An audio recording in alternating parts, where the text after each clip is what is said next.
Beberapa hal yang perlu saya sampaikan.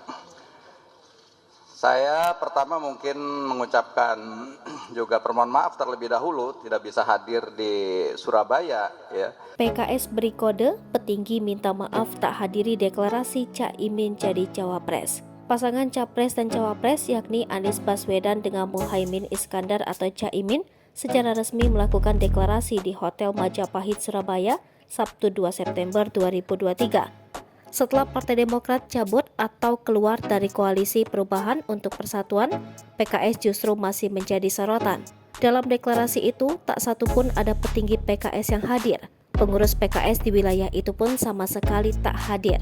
Bahkan tak terlihat satupun ada bendera PKS ada di lokasi deklarasi Anies Baswedan dan Cak Imin. Namun setelah deklarasi, sejumlah petinggi PKS di Jakarta akhirnya buka suara di DPP PKS Pasar Minggu, Jakarta Selatan.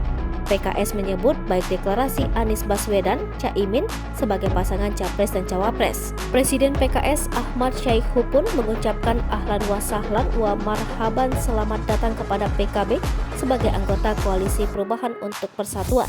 PKS menghormati keputusan Nasdem dan PKB yang mendeklarasikan Anies Cak Imin. PKS pun meminta maaf tak bisa hadir saat deklarasi di Surabaya. Anies Baswedan dan Cak Imin sebelumnya resmi melakukan deklarasi. Anies Cak Imin, pasangan Capres-Cawapres pertama yang melakukan deklarasi menjelang Pilpres 2024. Deklarasi Anies Cak Imin dilakukan di Hotel Majapahit, Surabaya, Sabtu 2 September 2023. Anies Cak Imin kompak memakai pakaian warna putih dan peci hitam saat deklarasi.